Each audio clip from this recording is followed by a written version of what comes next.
International Islamic Research Center.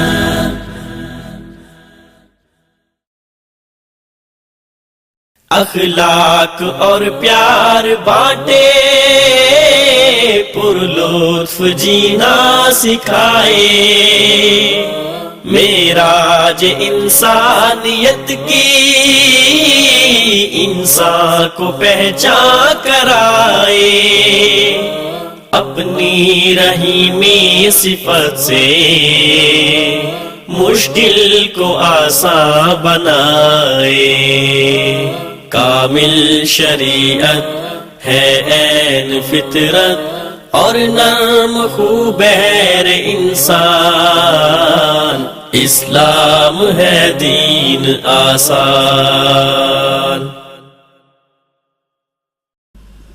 بسم اللہ الرحمن الرحیم، الحمد للہ رب العالمین، الصلاة والسلام علی اشرف الانبیاء والمرسلین، نبینا محمد وعلی آلہ وصحبہ اجمعین، اما بعد، اعوذ باللہ السمیع العلیم من الشیطان الرجیم، بسم اللہ الرحمن الرحیم، ان اللہ وملائکتہ یصلون علی النبی یا ایہا الذین آمنوا صلوا علیہ وسلموا تسلیما۔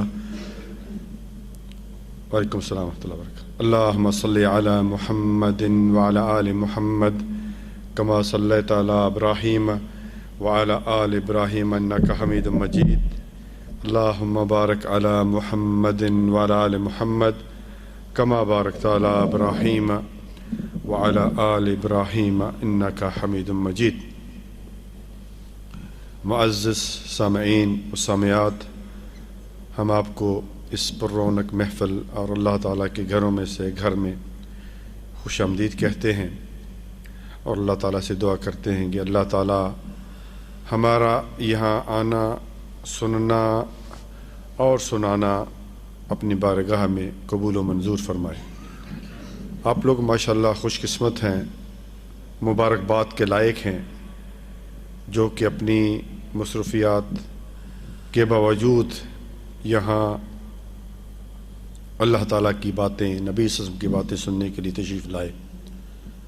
کتنے لوگوں کو پتہ ہے، بتایا بھی جاتا ہے، واٹس ایپ پہ بھی کو کہتے ہیں، لیکن بس وہی حساب ہے، دنیا دنیا دنیا دنیا ایک دن ختم ہو جائے گی، انسان دنیا سے چلا جائے گی۔ یہ چیز جو ہے آخرت کا سامان یہی ہے، ہر چیز موت آ گئی ختم۔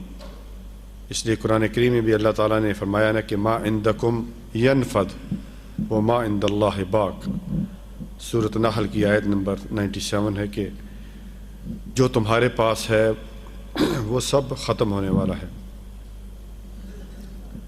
یہ مال، یہ دولت، یہ بیوی، بچے، ہر چیز، اور جو تم نے آگے بھیج دیا وہی کام آنے والا ہے۔ دینی علم سیکھنا جو ہے، نبی صلی اللہ علیہ وسلم نے فرمایا طالب العلم فریضۃ علی کل مسلم، دین سیکھنا ہر مسلمان پر فرض ہے، عورت ہو کہ مرد ہو۔ کم از کم ہمیں پتہ ہو حلال کیا ہے، حرام کیا ہے، نماز کا کیا طریقہ ہے، حج کا کیا طریقہ ہے۔ جب تک ہم یہ دینی علم نہیں سیکھیں گے کیسے پتہ چلے گا؟ اور یہ جو کچھ لوگ کہتے ہیں کہ یہ ٹھیک ہے، بس عبادت ٹھیک ہے کر رہے ہیں ہمیں پتہ ہے، جس طرح بھی کریں، نہیں، اس طرح نہیں۔ جب تک کہ نبی صلی اللہ علیہ وسلم کے طریقے پر عبادت نہیں ہوگی وہ قبول نہیں ہوگی، ورنہ پھر اللہ تعالیٰ اس قرآن کو نازل فرما دیتا، ٹھیک ہے بھائی قرآن آ گیا ہے، جس طرح بھی، جس کی مرضی ہے جس طرح عبادت کرے، نماز جس طرح مرضی ہے پڑھے، اوپر ایسے ہاتھ باندھ لے، پیچھے باندھ لے، جس طرح مرضی، عبادت تو کرنی ہے۔ نہیں، یہ طریقہ نہیں۔ اس لیے نبی صلی اللہ علیہ وسلم نے کیا فرمایا کہ نماز کے بارے میں صلو کما رأیتمونی اصلی، نماز اس طرح پڑھو جس طرح مجھے پڑھتے ہوئے دیکھتے ہو۔ حج اس طرح کرو، خذوا عنی مناسککم، حج کا طریقہ جو ہے مجھ سے سیکھ لو۔ تو جب تک بھائیو ہم سیکھیں گے نہیں، اس میں جو بھی عبادت ہم کریں گے اس میں کمی رہ جائے گی، اور جب کمی رہ جائے گی تو پھر اس کا اجر بھی پورا نہیں ملے گا۔ میں وہ عمرے کے لیے جاتا رہتا ہوں، وہاں پہ میں دیکھتا ہوں ہمارے خاص کر پاکستان، انڈیا، بنگلہ دیش سے آئے لوگ اتنی غلطیاں کرتے ہیں۔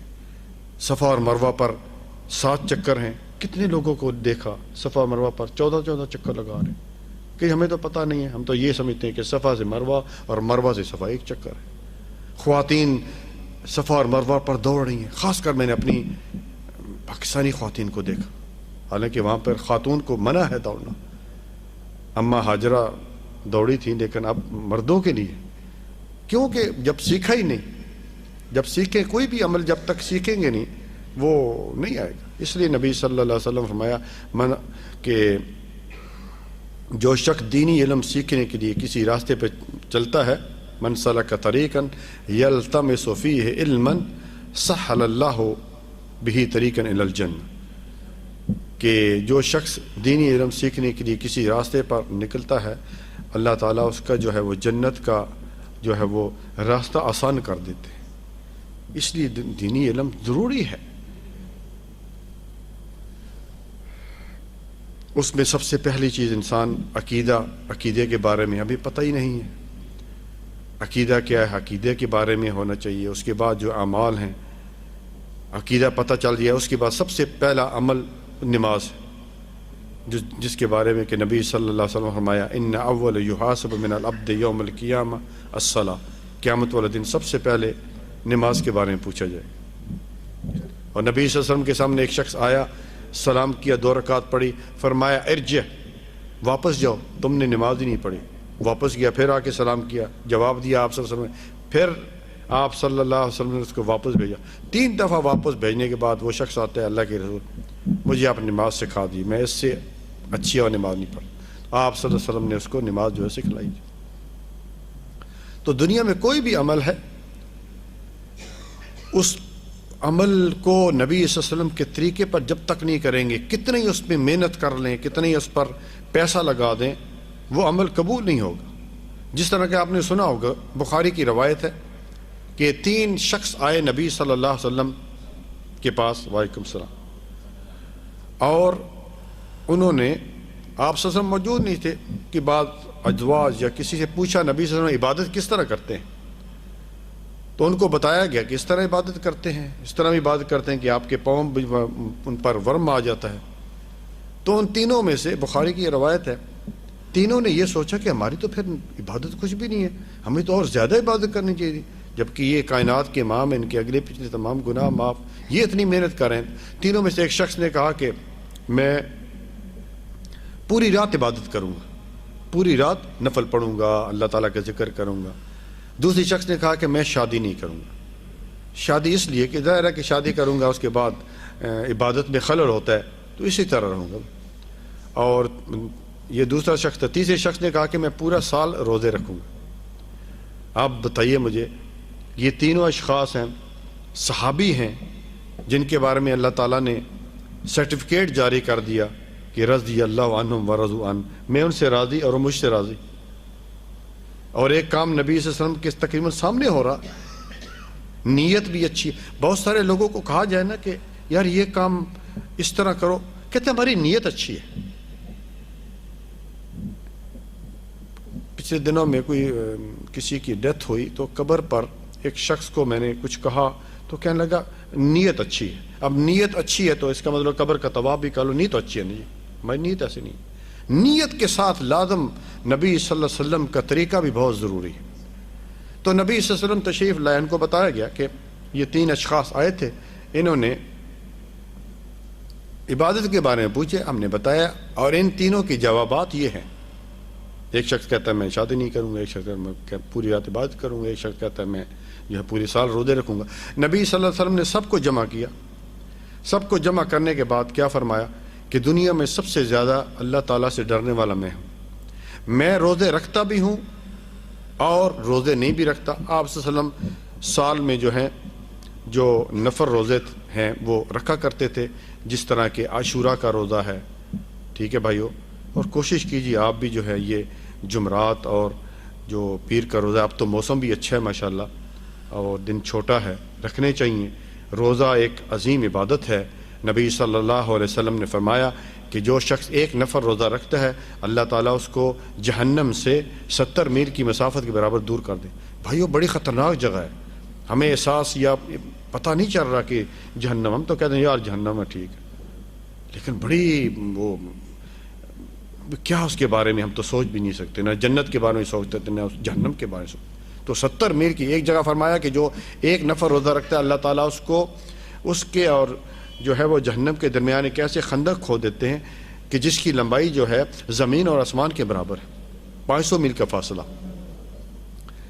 تو یہ جو روزے ہیں اس طرح جو ہیں، اور دوسرا یہ ہے کہ پیر اور جمعرات کا روزہ، اس کے بارے میں نبی صلی اللہ علیہ وسلم نے فرمایا کہ ترفع الاعمال یوم الاثنین والخمیس فاحب ان یعرض عملی وانا صائم، ہر پیر کے روز اور جمعرات کے روز انسان کے اعمال اللہ تعالیٰ کے پاس پہنچتے ہیں۔ یاد رکھیے تین چیزیں ہیں یا 3 اوقات ہیں سال میں کہ وہ اعمال پہنچتے ہیں۔ ایک تو یہ ہے کہ ہر عصر اور فجر میں فرشتے حاضر ہوتے ہیں، جو بھی ہم عمل کرتے ہیں وہ لکھ کے لے کر اللہ تعالیٰ کے پاس پہنچ جاتے ہیں۔ یہ یومیہ ہے، ڈیلی جسے بولتے ہیں، ہر روز۔ ہفتے میں تھرسڈے اور منڈے، پیر اور جمعرات والے دن فرشتے لکھتے رہتے ہیں، پھر اللہ تعالیٰ کے پاس لے کے جاتے ہیں۔ اور سال میں جو ہے شعبان کا مہینہ جو ہے اس میں جو ہے وہ اللہ تعالیٰ کے پاس پہنچتے ہیں۔ تو آپ صلی اللہ علیہ وسلم نے کیا فرمایا کہ میں یہ چاہتا ہوں کہ جب میرا عمل اللہ تعالیٰ کے پاس پہنچے تو میں روزے سے۔ تو کوشش کیجئے بھائیو، اگر کوئی بیماری یا کوئی اس طرح کوئی مشکلات نہیں ہیں تو روزہ رکھے کریے، ویسے بھی صحت کے لیے بھی اچھا ہے، اور پھر اس کی ایک عظیم عبادت جس کے بارے میں اللہ تعالیٰ نے خود فرمایا کہ الصوم لی وانا اجزی بھی، روزہ میرے لیے ہے اور اس کا اجر بھی میں ہی دوں گا۔ تو بہرحال نبی صلی اللہ علیہ وسلم اس طرح پیر اور یہ جمعرات کا روزہ رکھا کرتے تھے۔ نفل روزے میں آپ کو بتا دیتا ہوں سال کے جو ہیں، ایک تو یہ پیر اور جمعرات کا روزہ ہے، ایک عاشورہ کا روزہ ہے جس سے پچھلے سال کے گناہ انسان کے معاف ہو جاتے ہیں، ایک عرفہ کا روزہ ہے، عرفہ کا روزہ آپ نے رکھا ہوگا ماہ ذی الحجہ کا، جو بقر عید سے ایک دن پہلے ہوتا ہے، 2 سال کے گناہ معاف ہو جاتے ہیں۔ ایک جو ہے شوال میں 6 روزے ہیں، رمضان کا جو مہینہ ختم ہوتا ہے اس کے بعد شوال شروع ہوتا ہے، تو اس میں جو 6 روزے رکھتا ہے تو نبی صلی اللہ علیہ وسلم فرمایا کہ وہ ایسے ہے کہ جیسے پورا سال روزے سے ہے۔ جس نے رمضان کے روزے رکھے، ٹھیک ہے، 29 یا 30 اور 7 6 یہ روزہ رکھے، اس طرح کے ہر سال اگر یہ کنٹینیو اگر وہ رکھ رہا ہے تو اس طرح کہ جس طرح وہ پورا سال روزوں سے۔ اسی طرح مہینے کے جو 3 دن ہیں 13 14 اور 15، جب یہ چاند پوری آب و تاب پہ ہوتا ہے، یہ آپ صلی اللہ علیہ وسلم رکھا کرتے تھے 13 14 اور 15، اور جو یہ 3 روزے رکھتا ہے وہ اس طرح جس طرح اس نے پورا مہینہ روزے رکھے۔ کیوں؟ کیونکہ اللہ تعالیٰ کے ہاں ایک نیکی کا اجر 10 کے برابر۔ من جا حسنۃ فلہ بعشر امثالہ، جو ایک نیکی لے کے آئے گا ہم اس کو 10 کے برابر دیں گے۔ ایک روزہ 10 ہو گیا 10 کے برابر، 2 روزے 20 کے برابر، اور 3 روزے 30 کے برابر۔ تو کوشش کیجئے یہ روزے رکھنے کی۔ تو آپ صلی اللہ علیہ وسلم نے فرمایا کہ میں روزے رکھتا بھی ہوں اور روزہ افطار بھی کرتا ہوں، نہیں بھی رکھتا، اور اسی طرح میں نے جو ہیں وہ شادیاں بھی کی ہیں، نبی صلی اللہ علیہ وسلم 11 شادیاں یا اس سے کم زیادہ، ٹھیک ہے، اور اسی طرح میں رات کو عبادت بھی کرتا ہوں اور میں رات کو سوتا بھی ہوں۔ نبی صلی اللہ علیہ وسلم عشاء کے بعد جو ہے وہ سو جایا کرتے تھے، پھر تہجد کے لیے اٹھ جایا کرتے تھے، اور آخر میں کیا فرمایا؟ فمن رغب عن سنتی فلیس منی، جس نے میری سنت سے انکار کیا وہ مجھ میں سے نہیں۔ اس لیے بھائیو ضرور یہ چیز دیکھنی چاہیے کہ کیا اس پر نبی صلی اللہ علیہ وسلم کی جو ہے وہ مہر ہے کہ نہیں۔ اس لیے آپ صلی اللہ علیہ وسلم نے ایک جگہ فرمایا من احدث فی امرنا ھذا ما لیس منہ فہو رد، جس نے ہمارے اس مکمل جو شریعت جو میں لے کے آیا ہوں اس میں کوئی نیا کام کیا جس پر ہمارا حکم نہیں ہے تو وہ شے مردود ہے۔ لیکن اس کے لیے یہی دوبارہ کہوں گا کہ دینی علم، اور دینی علم جو ہے وہ پہلے بھی کئی دفعہ میں نے بتایا، دینی علم کا فائدہ جو ہے بھائیو اس کا دنیا میں بھی فائدہ ہوتا ہے، مرنے کے بعد قبر میں بھی اس کا فائدہ ہے، قبر سے اٹھیں گے اس دن بھی فائدہ ہوگا۔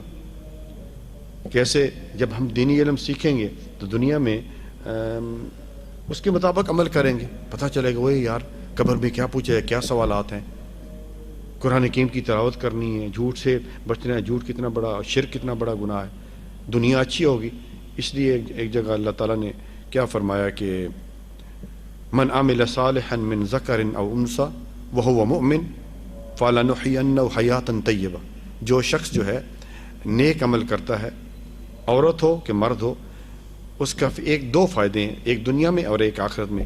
دنیا میں کیا فائدے ہیں اس کا، ہم زندگی اچھی کر دیتے ہیں، پرسکون بنا دیتے ہیں، اور آگے جو دوسرا فائدہ ہوگا اس کو آگے جنت میں داخل کریں گے۔ اسی طرح انسان جب دنیا سے اس کو موت آتی ہے تو پھر اس قبر کا زمانہ ہے، اور کتنا زمانہ عالم برزخ کا، پہلے بھی بتایا ہو، ایک کتاب تھی انبیاء کے اس میں لکھا تھا تقریباً آدم علیہ السلام کو گئے ہوئے تقریباً 7,000 سال ہو چکے ہیں، 7,000، ابھی پتنی ہزاروں سال آگے کب قیامت آنی ہے۔ اور قبر میں ہر شخص نے جانا ہے بھائی، اور قبر کا عذاب برحق ہے۔ حضرت سعد بن معاذ، ان کے جنازے میں 70,000 فرشتے انہوں نے شرکت کی، 70,000 فرشتے۔ نبی صلی اللہ علیہ وسلم ویسے پاؤں رکھ رہے ہیں، کسی نے پوچھا اللہ کے رسول آپ بڑے پاؤں، تو ان کو بتا دیا گیا تھا وحی کے ذریعے، تو انہوں نے کہا کہ 70,000 فرشتے اس جنازے میں شرکت کر رہے ہیں۔ لیکن جب ان کو قبر میں جو ہے وہ دفنایا گیا، رکھا گیا، تو نبی صلی اللہ علیہ وسلم اونچے اونچے اللہ اکبر اللہ اکبر لا الہ الا اللہ اللہ اکبر، پہلے کبھی نہیں اس طرح الفاظ آپ نے ادا کیے تھے۔ کسی نے پوچھ لیا اللہ کے رسول، تو آپ صلی اللہ علیہ وسلم نے بتایا، جب ان کو دفن کر دیا گیا تو آپ صلی اللہ علیہ وسلم نے بتایا کہ ان کو قبر نے جو ہے وہ پیچھا ہے اس طرح۔